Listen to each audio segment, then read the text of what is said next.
लक्ष्मी वल्लभा दीनानाथ पद्मनाभा सुख वसे तुझे पायी मज ठेवी तेची ठाई माझी अल्प ही वासना तू तव उदाराचा राणा सुख वसे तुझे पायी मज ठेवी तेची ठाई तुका मने भोगे पीडा केली धाव वेगे सुख वसे तुझे पायी मज ठेवी तेची ठाई पांडुरंगा करू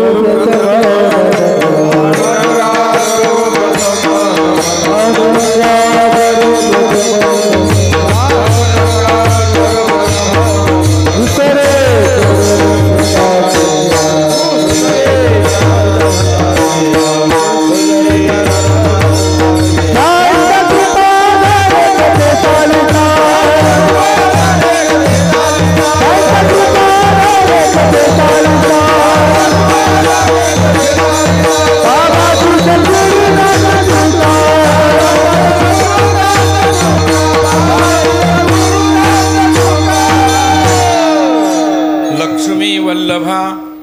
दीनानाथ पद्मनाभा सुख वसे तुझे पायी मज ठेवी तेची ठाई. प्रस्तुत प्रसंगी सेवेसाठी घेतलेला अभंग जगद्वंद्य जगद्गुरु संत श्रेष्ठ श्री तुकाराम महाराज यांचा मागणीपर प्रकरणामधला भगवंताजवळ काही मागणी मागणारा असा अभंग आहे. विठ्ठल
प्रतिवर्षाप्रमाणे चालू असणारा आपला अखंड हरिनाम सप्ताह आणि त्या सप्ताहाच्या आजच्या सांगतेचा दिवस, गाथा पूजनाचा दिवस आणि त्यानिमित्तानं ही सेवा आणि त्यानिमित्तानं निवडलेला अभंग.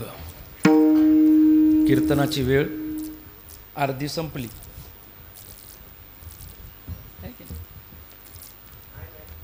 हां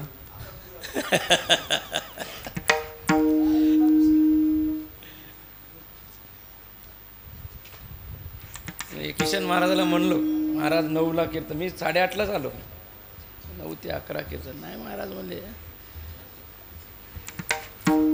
11 ते काय 10 ते 12 कीर्तन होईल.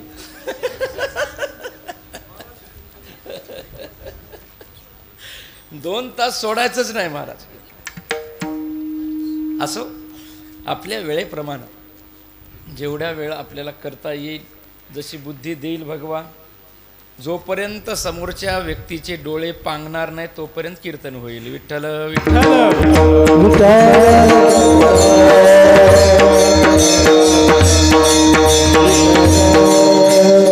कारण भंडारा आत्ताच खाणं झालंय, पोटामध्ये गरम गरम पडल्यावर डोळे कधी लागतील काय सांगताय. उन्हाळ्याचे दिवस आहेत, थंड वारं सुटलं की लगेच डोळा लागतो. आणि सगळी सोय आहे आपल्या मंदिरामध्ये, काय सोय नाही अशातली बाब नाही. वरून पंखे आहेत, बाजूनं थंड वारं येतं, सगळं छान आहे. त्यामुळं काही अडचण नाही, झोपायला काहीच अडचण नाही. विठ्ठल विठ्ठल.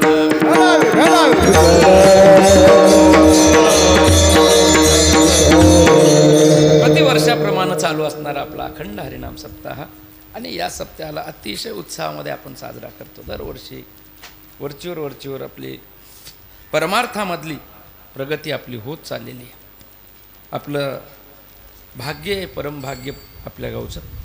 ही 2-3 वर्षापासून आपल्या गावामध्ये सद्गुरू चंद्रशेखरजी महाराज देगलूरकर यांचंसुद्धा आगमन होत आहे.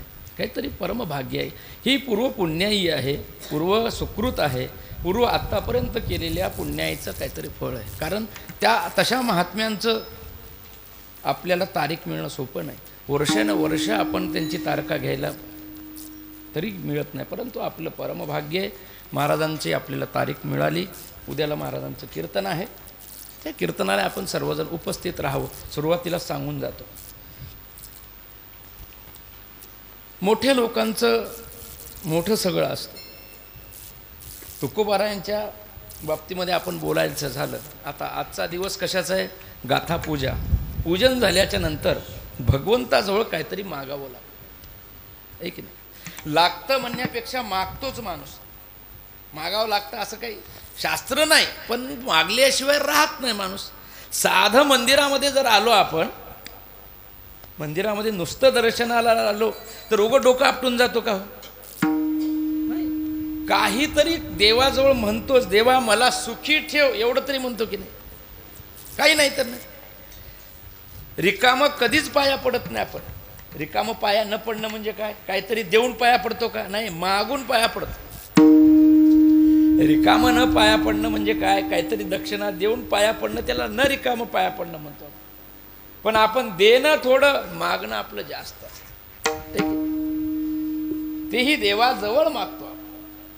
कारण असं आहे, मागायचे काही ठिकाण आहे, त्या ठिकाणी मागलं तरच आपल्याला मिळतं. व कुठेही जाऊन मागितलं तर जमत नाही. देणारा तर तेवढा समर्थ पाहिजे ना. जगामध्ये मागायचं जर ठरलं तर 2 ठिकाणी आपल्याला मागता येतं. एक तर देवाजवळ, नाही तर संताजवळ. तिसरं आपल्यासारख्या सामान्य जीवाजवळ जर आपण मागायला लागलो तर काहीही फळ पदरात पडणार नाही. एखाद्या आपल्याकडे म्हण आहे ना, एकादशीपाशी शिवरात्र गेली, आहे की नाही? दोघीलाही उपवास. एकादशीला वाटलं की आपल्याला तर खायला काहीतरी पाहिजे म्हणून शिवरात्रीला जाऊन ती मागितली, जेवण दे म्हणून. पण शिवरात्र देईल का? मागे 2-3 वर्षाखाली महाशिवरात्र जी होती ना, एकादशी झाली की दुसऱ्या दिवशी शिवरात्र होती. लोकांना परेशानी. लोक म्हणायला लागले, बऱ्याच लोकांचा प्रश्न, महाराज आता द्वादशी कधी सोडावी? एकादशीच आहे, द्वादशी सोडणार, ते कसं करावं? आता द्वादशी सोडायला द्वादशी नाहीच ना, शिवरात्रच आहे, त्याला काय करणार?